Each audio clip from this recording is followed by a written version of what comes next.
Vatandan kelgan uchurlar. Sharq Turkistonning Altay viloyatida 5000 yillik tarixga ega bug'doy bayqaldi.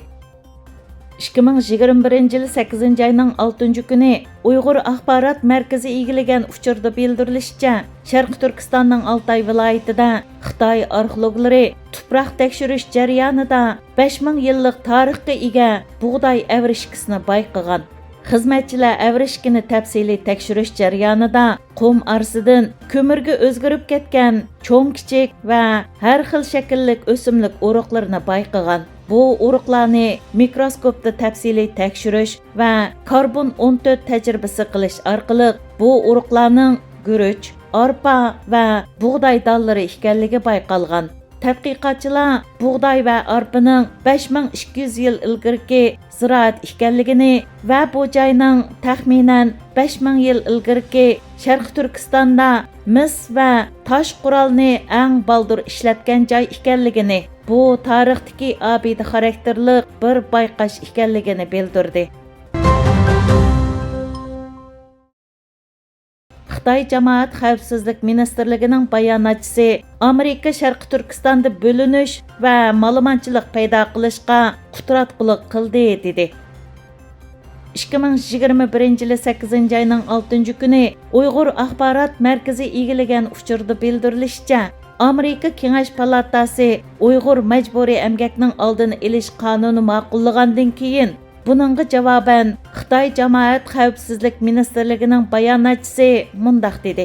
Amerika bu qatim atalmış Uyg'ur majburiy emgakning oldini olish qonunini ma'qullab, Sharq Turkiston masalasini bahona qilib, Xitoyning taraqqiyotini tizginlash maqsadiga erishmoqchi.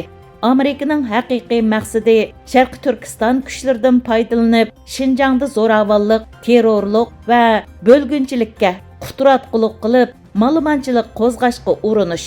Xitoy bu bayonotida yana Sharq Turkistonda bo'layotgan irqiy qirg'inchilikni inkor qilib qolmay, Amerika yolg'on narsalarni to'qib chiqib, Xitoyga tuhmat chapladi deb qarshiligini bildirgan. Nike şirketi Xitoydan rishtini uzalmaydiganligini oshkorladi. Fox xabarlar to'rining 7 avgustdagi xabardan ma'lum bo'lishicha, dunyoga dangliq Nike şirketi dünya cemaatinin narazılıqıga qaramay, hozirgacha Sharqiy Turkistondagi majburiy emgak bilan chetishlik bo'lgan savdo aloqasini davomlashtirib kelgan bo'lib, Nike şirketi Xitoyni o'zlari uchun nihoyatda muhim bozor deb qaraydi ekan. Xitoyning insoniyatga zid jinoyatlarga ko'z yumgan Nike şirketining bosh ijroiya amaldori John Donahoe payshanba kuni CNBC'ning ziyoratini qabul qilganda Xitoyga davomli mablag' soladiganligiga va Xitoy bilan bo'lgan uzun muddatlik hamkorligini davomlashtiradiganligiga ishora qilgan.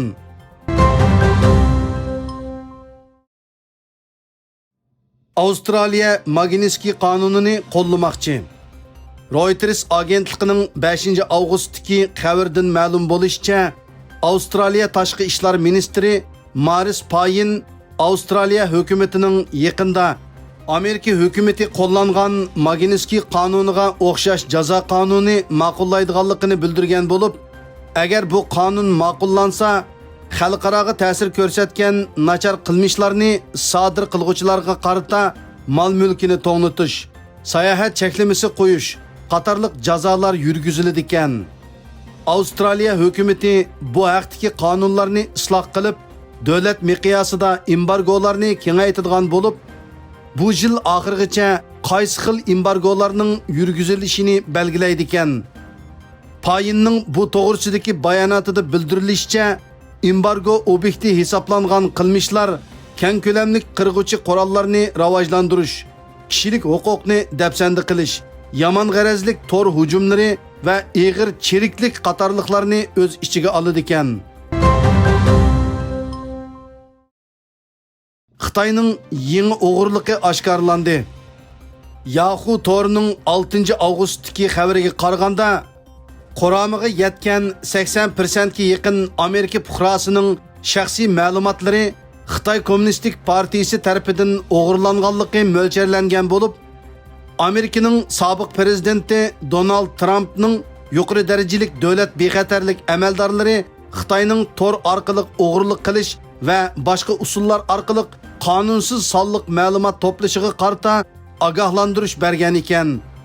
Trumpning sobiq muavin davlat bexatarlik maslahatchisi Mateo Pottinger çarşamba günüdeki ispat anlaş yığınında Xitoyning Amerika va dunyoning boshqa joylaridan o'g'irlangan sonliq ma'lumotlardan foydalanib, siyosiy rahbarlardan tortib oddiy fuqaroga qadar ta'sir ko'rsatishini orzu qiladiganligini, shundaqla Xitoyning 5G to'rining buningga qulay fursat yaratib beradiganligini o'tirg'i qo'ygan. Xitoyning yadro qurol iskilatlari andish qo'zg'amoqda. Yaponiyada chiqadigan Cumhuriyet Dunyosi to'rining 7 avgustdagi xabarda ko'rsatilishicha, Amerika bilan Xitoy o'tirishidagi ziddiyat kuchayayotgan bir paytda Amerika tashqi ishlar ministri Antonio Blinken 7 avgust Xitoyning kunseri kuchayayotgan yadro qurol ombiridan andisha qiladiganligini bildirdi. U yana 28 navbatlik Sharqiy Janubiy Osiyo Ellari ittifoqi rayonluq munbirining ARF tashqi ishlar ministrlari uchrashishida Xitoyning ig'vogarchilik harakatlari tizimlikini e'lon qildi. Xitoy Kommunistik partiyasi 10 yillik yadro strategiyasida töven darajadagi tahdid bo'lishdan zo'r darajada halqib ketgan bo'lib, Amerika olimlar birlashmasining doklatiga asoslanganda Xitoy Sharqiy Turkistonda 100 dan ortiq boshqariladigan bomba yasab, kishilarning Xitoydagi yadro qurol masalasiga bo'lgan andishisini qo'zg'agan. Egilinishcha, Xitoyda hozir 350 atrofida yadro qurol bor bo'lib, Xitoyning yadro qurol tahdidi ahvolidan xabardor ko'plagan kishilarni andishiga salmoqda ekan. Bir turkum Uyg'ur xonim qizlari uchun tikuvchilik kursi boshlandi. Uyg'ur Project fondining iqtisodiy jihatdan qo'llashi, Uyg'ur Yar fondining planlashi va moslashtirishi natijasida Turkiyaning Safaköy rayonidagi xonim qizlarning tikuvchilik hunarini o'rganib olishi ko'zda tutilib, 6 oylik tikuvchilik kursi ochilgan. Mazkur tikuvchilik kursi 2 avgust boshlangan bo'lib, kursga qatnashgan 10 nafar Uyg'ur hamshirlarimizning o'qish pulini Uyg'ur Project fondi chiqim qilgan bo'lib, bu jihatdagi konkret o'rinlashtirishga Uyg'ur Yar fondi mas'ul bo'lgan ekan.